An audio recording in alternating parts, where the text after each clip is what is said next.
se assemelha muito à nossa Constituição Federal, né? Então, o Brasil tem uma Constituição Federal e os municípios, assim como os estados, eles têm a lei orgânica. Então, a lei orgânica, ela vai dar uma série de diretrizes com relação ao município, tá certo? Então, ela vai dar uma série de diretrizes com relação ao município, tá bem? Então, assim como o Brasil tem a Constituição Federal, os municípios têm a lei orgânica, tá certo? Essa lei orgânica, ela é dividido em tópicos, né? Nós temos os princípios fundamentais, né? Aquilo que eu falei para você, muito parecido com a nossa Constituição Federal, tá? Nós temos a organização do município, a organização dos poderes, tá certo? O que mais? Nós temos administração tributária e financeira, ordem econômica e do meio ambiente, ordem social, tá? E finalizando disposições gerais e transitórias. Então, como você pode observar, nós temos aqui mais de 240 artigos, tá certo? Ele é um pouquinho grande, né? Mais de 240 artigos, tá bem? Bem, então, desde já, eu queria deixar claro para você que nós não vamos ver todos os artigos. Preste atenção, nós estamos nos preparando para uma prova de concurso público. Logo, o que eu vou abordar aqui são os tópicos mais importantes, tá certo? Aquilo que vem sendo cobrado, né, com maior incidência em prova de concurso público, tá certo? Tá? Então, eu quero deixar isso logo no início bastante claro. Nós não vamos ver tudo, nós só apenas vamos ver os tópicos que são mais cobrados. Combinado, então? Tá certo? Tá? Então, vamos lá. Vamos começar, então, falando aqui, né, dos princípios fundamentais. Tá certo? Então, aquilo que eu falei para você, tá? Vamos começar a falar os tópicos importantes. Então, aqui nós temos, veja, o artigo 1º vai falar sobre o município de Castanhal, pessoa jurídica de direito público interno, tá? Integrante da Organização Administrativa da República do Brasil, dotada de autonomia política, administrativa, financeira e legislativa, nos termos da Constituição do Estado do Pará. Tá certo? Então, veja bem. Então, já no início, ele fala com relação à soberania popular. Então, essa soberania popular, ela está relacionada de duas formas, tá? Essa soberania, ela vai ser feita de duas formas. De forma indireta, tá certo? E de forma direta. Então, de forma indireta, essa soberania será feita através do prefeito, pelos vereadores, que são eleitos para a Câmara Municipal. Então, essa soberania está relacionada à soberania política. Então, essa soberania, de forma indireta, né, a soberania do povo. Tá? Então, você tem que entender dessa forma. A soberania do povo, o povo é soberano no sistema democrático. Tá? Então, no sistema democrático, como é que é feita essa soberania do povo de forma indireta? É feita através do voto, aonde o povo elege os seus representantes. Tá? Então, é por isso que ele fala aqui que essa soberania de forma indireta é exercida pelo prefeito e pelos vereadores, tá? Que são eleitos, né, pelo voto direto e secreto. Tá? Então, esta é a soberania popular. Agora, de forma direta, nós temos a lei, em especial a lei de iniciativa popular, o referendo e o plebiscito. Tá? Então, veja bem, tá? O povo vai exercer de forma indireta através do voto, né? E de forma direta, nós temos as leis. Tá? A lei de iniciativa popular.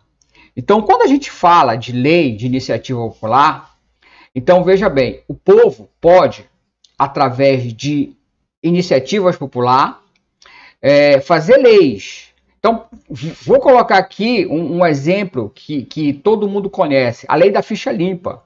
Tá? Eu não sei se você sabe, mas a lei da ficha limpa, que é uma lei que é bastante divulgada e é uma lei que é usada muito, e ela vem muito em voga na época eleitoral, tá certo? Então, a lei de ficha limpa, ela é uma lei de iniciativa popular. Tá? Então, é feito um abaixo-assinado, uma espécie de abaixo-assinado, como a lei da ficha limpa é uma lei federal, é uma lei nacional, tá certo?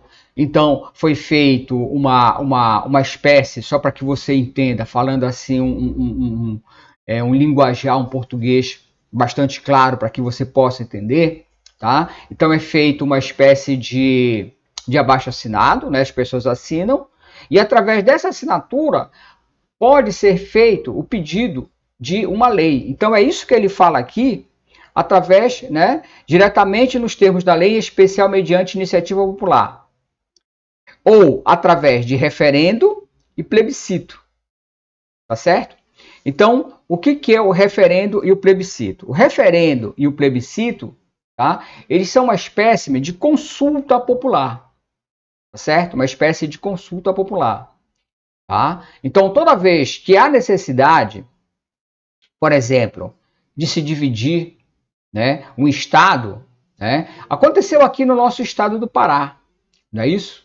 Então, o sul, né, do Pará, né, teve uma época que quis se desmembrar do estado do Pará. Tá? Então, a título de exemplo. Então, como é que se faz isso? Faz uma consulta popular. Essa consulta popular foi feita, né? Isso realmente ocorreu, né? Então, foi feita uma consulta popular na época, perguntando exatamente se a população queria que houvesse esse desmembramento, né, de alguns municípios do estado do Pará para formar um novo estado, tá certo?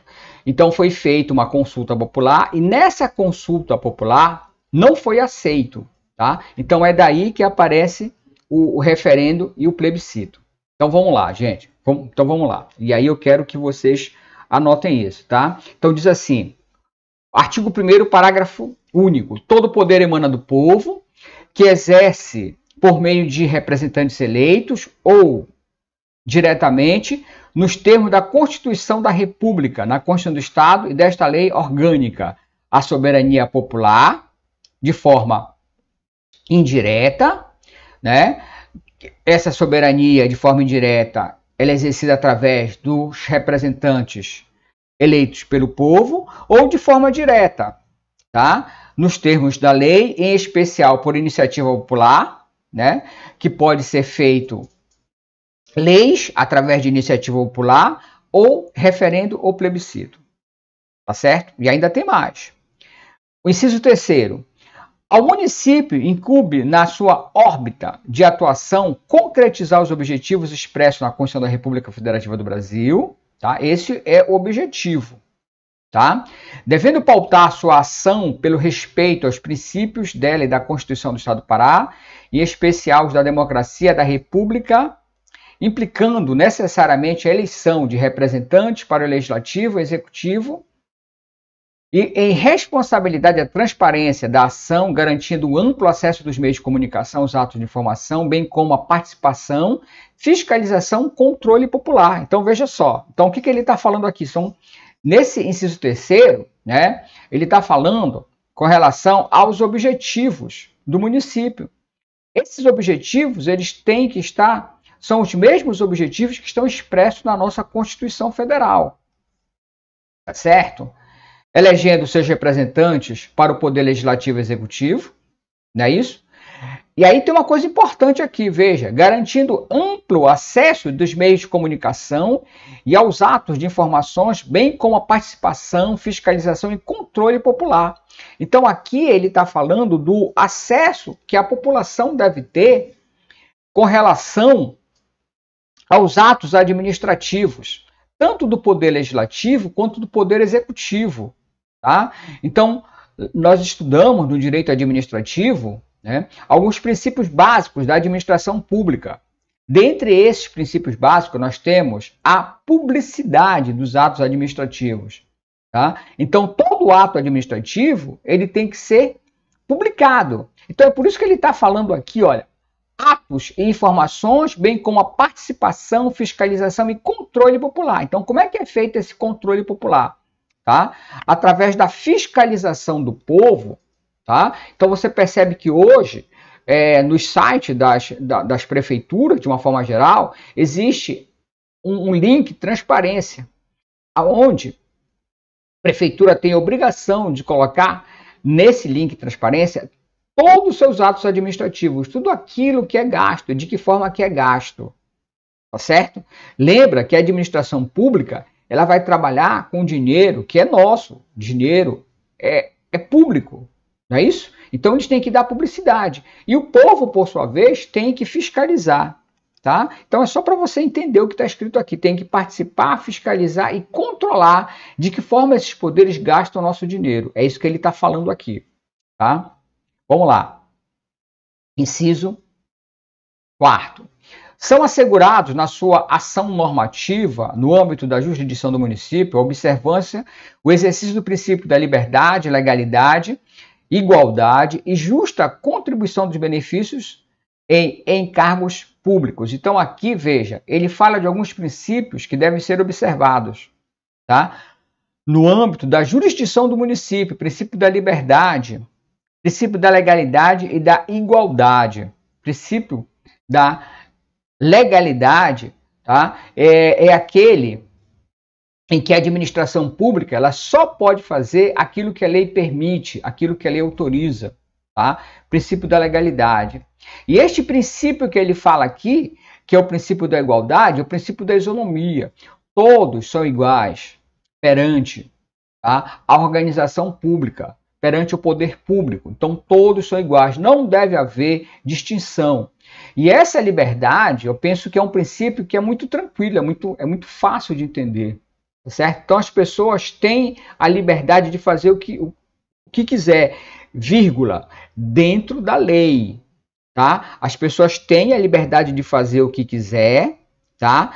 Agora, vírgula, dentro da lei. Princípio da liberdade. Então, esse princípio da liberdade, né, ele uma liberdade, entre aspas, né?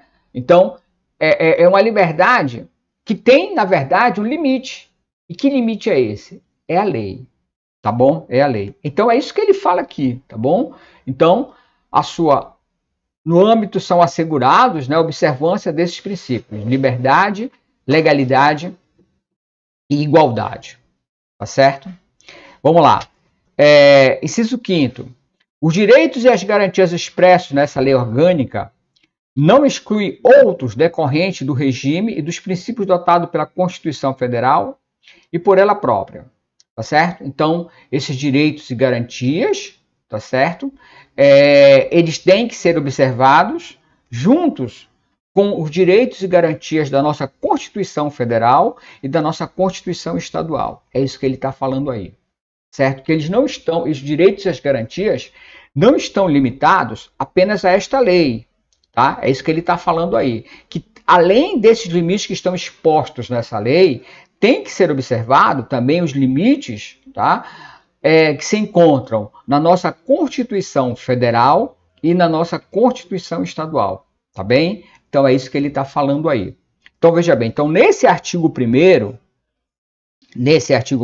é isso que a gente já analisou, trata dos princípios fundamentais, tá? Então, é isso que nós estamos vendo. Artigo 1º, os princípios fundamentais. Os princípios fundamentais são aqueles princípios básicos, tá certo? São princípios básicos, tá? Bem, mas o que eu destaco aqui? Então, o que eu destaco aqui é exatamente este inciso 1º e o inciso 2º, onde ele fala da soberania popular, né? De que forma que essa soberania é exercida, e o inciso 2º, né? Que ele fala da forma direta, tá? Que ele fala na iniciativa popular, no referendo e no plebiscito, tá bom? Vamos lá, artigo 2º. Então, aqui no artigo 2º, ele vai falar dos objetivos fundamentais. Então, presta atenção, tá?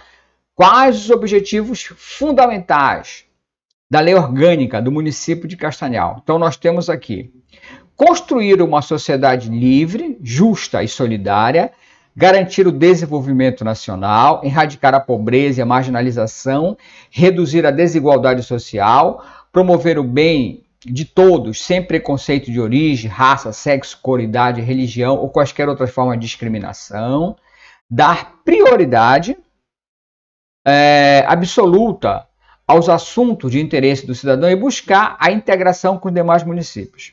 Então, veja só, esses objetivos fundamentais, eles são objetivos muito parecidos com os que se encontram na nossa Constituição Federal. Tá? Então, se você observar, se você olhar a nossa Constituição Federal, também existem esses objetivos, tá? Objetivos, no caso aqui, do município de Castanhal. Tá certo? Bem, então esses são, tá? Como eu falei, os fundamentais, princípios fundamentais. Agora nós vamos ver, se observa, que ele vai começar a falar agora da organização do município. Tá? Então, aqui é o seguinte, então ele diz que o município, né, está integrado à administração do Estado do Pará. Tá? O município de Castanhal pertence à mesorregião metropolitana de Belém. Tá bom? Eu quero chamar a atenção dos senhores com relação a esse caput do artigo 3º e esse parágrafo único do artigo 3º, que eles gostam muito de cobrar isso em prova de atualidades. Olha só, o município de Castanhal pertence à mesorregião metropolitana de Belém e à micro-região Castanhal, fazendo o limite ao norte. Então, ele gosta de colocar isso na parte de geografia. Tá? Então, atenção aqui, tá? Na parte de geografia e atualidades. Então, ele faz limite ao norte, com o município de Terra Alta, ao sul, com o município de Inhangapi e São Miguel do Amar, a leste, ao município de São Francisco do Pará e Santa Maria do Pará, a oeste, município de Santa Isabel do Pará, Santo Antônio do Tauá e Vigia. Tá certo? Então, gente, por favor, nesse esquema aqui, eu quero que você anote esse parágrafo único desse artigo 3º. Vou repetir, que eles gostam de cobrar isso não na prova de legislação, tá bem? Vou repetir, eles gostam de cobrar isso na prova de geografia, mais especificamente na parte de atualidades, né? Com quem é que o município faz fronteira ao norte? Com quem é que o município faz fronteira ao sul? Isso cai muito em prova de concurso, mas dentro de geografia, dentro de atualidades. Tá bem? Então vamos lá. Artigo 4º. A sede do município dar-lhe-á o nome e tem a categoria de cidade. A sede dos distritos tem a categoria de vila, enquanto que a sede dos subdistritos denomina-se agrovila. São símbolos do município. Isso aqui também cai na prova de atualidades. Olha para cá. Brasão, são símbolos do município. O brasão, a bandeira, a serem oficializados por lei complementar, né? E o hino. Tá? A data cívica do município é dia 28 de janeiro, quando se comemora sua criação. Tá? Então, dia 28 de janeiro é a data de criação do município de Castanhal. E quais são os símbolos? Gente, por favor, anota isso, tá? Os símbolos do município: o brasão, a bandeira, tá? E o hino. Brasão, a bandeira e o hino são símbolos do município.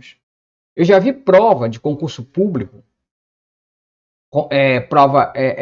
de concurso público de município, cobrando as cores, quais são as cores da bandeira do município tal, tá certo, gente? Então, são esses detalhes que vocês têm que analisar, tem que anotar esses detalhes, tá bem? Que eles cobram isso em prova de concurso, tá?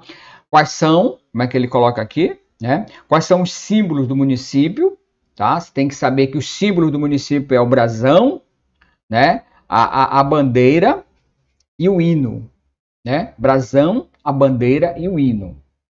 Tá certo?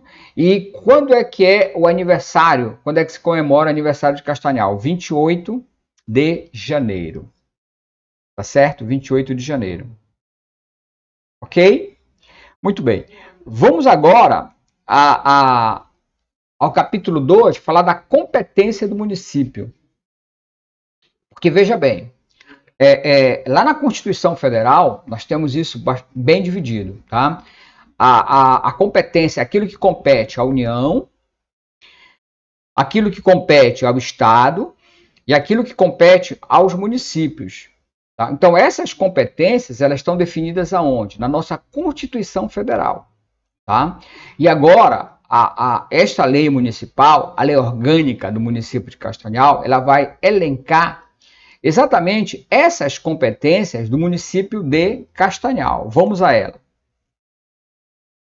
Emendar esta lei orgânica, né? Tá certo? Então ele diz assim, ó, vou ler o caput, artigo 7º.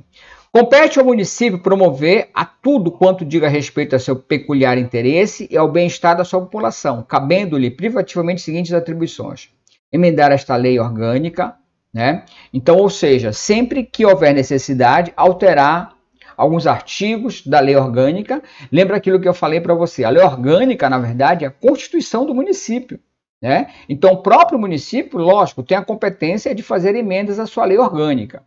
Legislar sobre assuntos de interesse local, suplementar a legislação federal e a estadual, no que couber, tá certo? Porque existem a Constituição Federal, e a Constituição Federal, em alguns casos, ele diz assim, né, que é competência do município. Ou então, a Constituição Federal, ela dá apenas uma regra geral.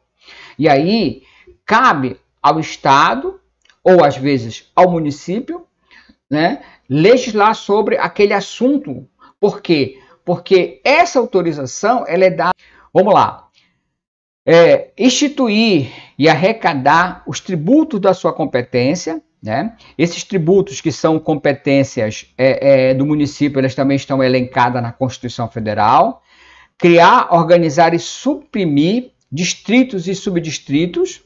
Instituir a guarda municipal destinada à proteção dos bens do município, também é competência do município instituir essas guardas municipais. Organizar e prestar diretamente ou sob regime de concessão, permissão, entre outros serviços, seguinte serviço, transportes urbanos. Então, primeiro o seguinte, o que é uma concessão ou permissão? Tá? Então, aí é o seguinte, tá? A concessão, ela tem um caráter administrativo, né? Onde é feita essa concessão? Através... Tá? De um contrato administrativo. Tá? É feito um contrato administrativo aonde o município, né, ela vai reger um contrato. Então, por exemplo, a concessão, tá, para explorar atividade de transportes no município. Então, essa concessão ela é feita através de um contrato administrativo. Né? Já a permissão, ela pode ser feita através de ato administrativo. Né? Então, eu quero uma permissão para vender pupunha, né? Lá naquela praça, né? Naquela praça ali próximo, né, do Cristo. Né? Então, lá em Castanhal, nós temos o Cristo Redentor, tá certo? E eu quero vender pupunha ali na praça, tá certo? Então, aí... eu vou pedir o que para a prefeitura? Vou pedir uma permissão.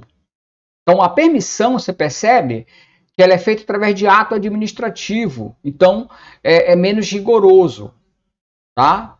A gente não vai entrar em detalhes. Existe os tipos de permissão, enfim. Tá? Mas o que eu quero que você perceba é o seguinte. O contrato administrativo, tá? Ele é concedido através... de uma concessão. Então, quando há uma concessão, é um contrato administrativo. Já a permissão, já é através de ato administrativo. Então, é isso que ele está falando aqui. Então, essa organização, né, cabe ao município organizar e prestar diretamente sob regime de concessão ou permissão, entre outros serviços. Tá? Então, alguns serviços serão prestados diretamente pelo município e outros serviços ela pode deixar que outros prestem através de concessão ou permissão. Que serviço é esse? Então, aqui, ó, a linha A, transporte urbano, rural, intermunicipal. B, abastecimento de água e tratamento de esgoto sanitário. C, mercados, feiras e matadouros locais. D, cemitérios e serviços funerários, obrigatoriamente em todos os distritos.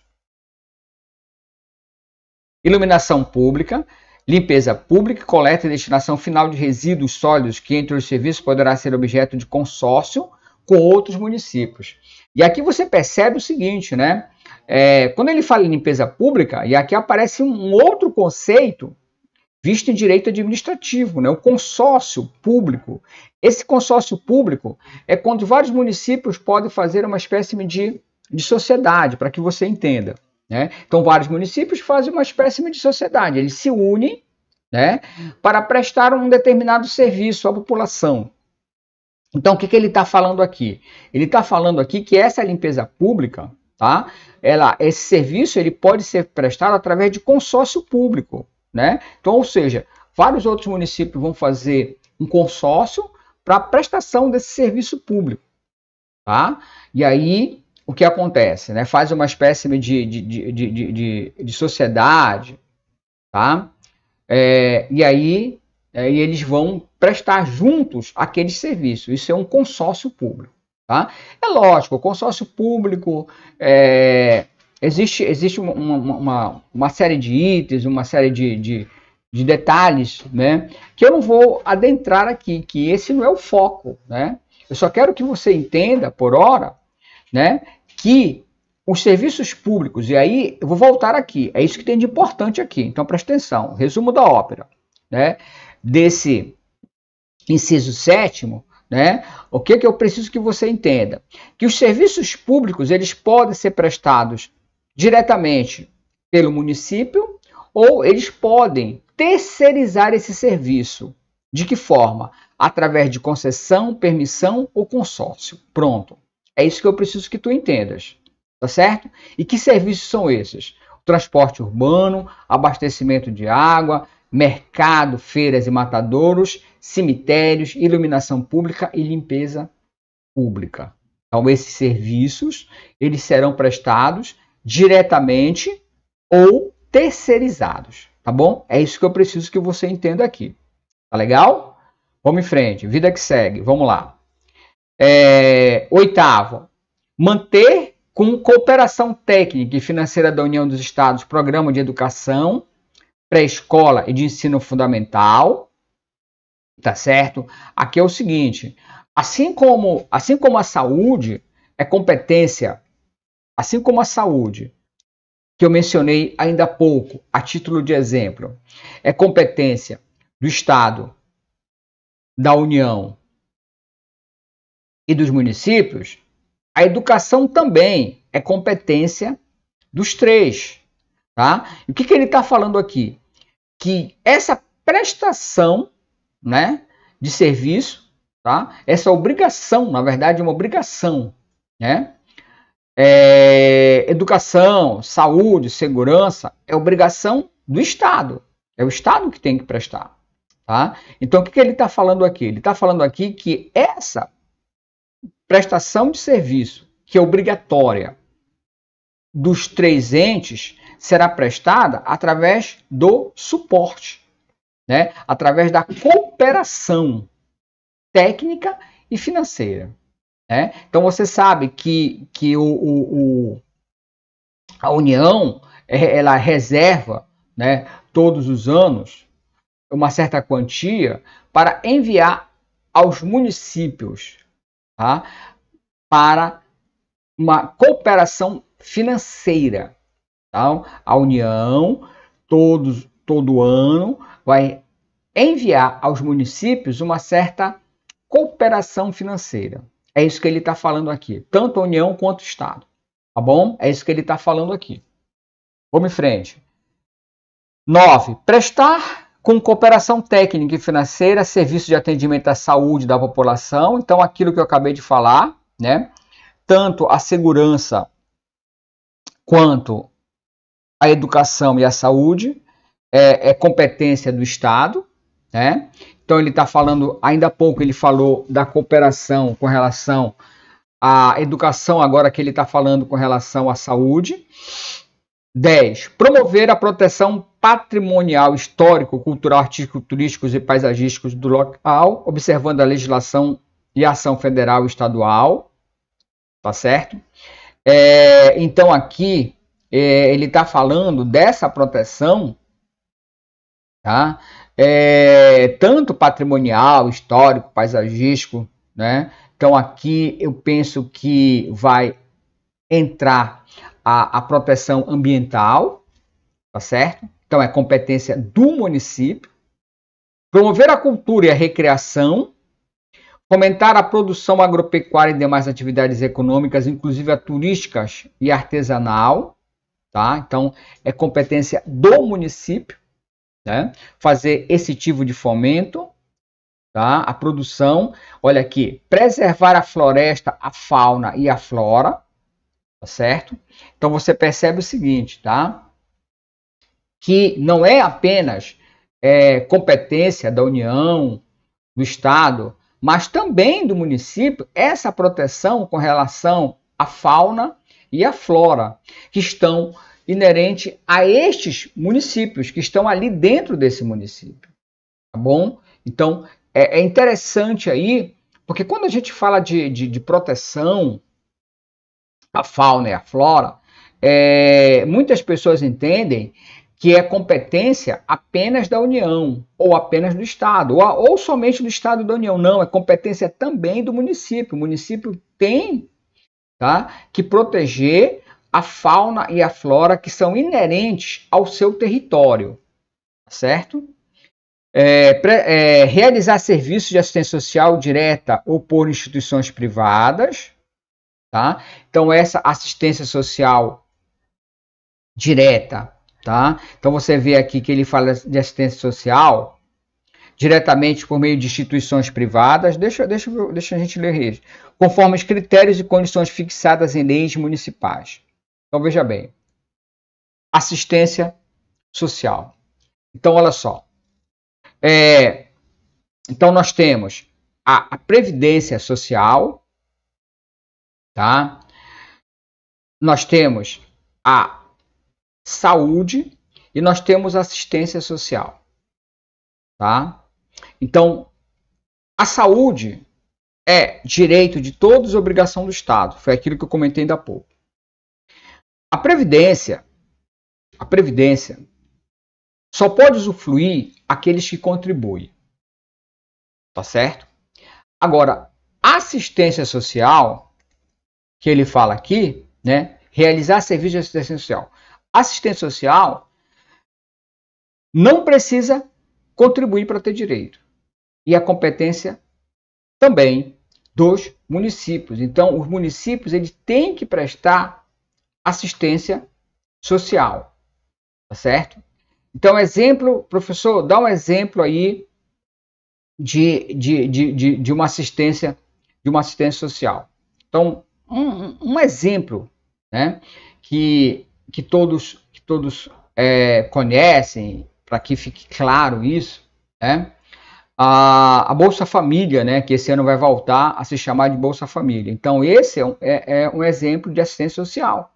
Não precisa contribuir, tá certo? Agora, é lógico, para ter acesso a essa assistência social, existem alguns critérios, né? Existem alguns critérios. Então, isso é assistência social, tá? Então, estou dando o exemplo de assistência social da União. Então, a Bolsa Família, tá, é um serviço de assistência social prestado pela União. Então, essa aqui é a diferença. Então, olha só, a Previdência, quando a gente fala de Previdência Social, só tem direito quem contribui. Quando a gente fala de assistência social, não precisa contribuir para ter direito. Agora, em contrapartida, existem alguns critérios a serem observados. Tá bem? Então, o que eu penso que é interessante aqui, tá? Nesse inciso 14, né, onde ele diz realizar serviço de assistência social diretamente ou por meio de instituições privadas. Tá? Então, o município pode fazer um convênio com uma instituição privada para que este serviço social, essa assistência social, seja prestada à sua população. Tá certo? É isso que ele fala aqui. Tá?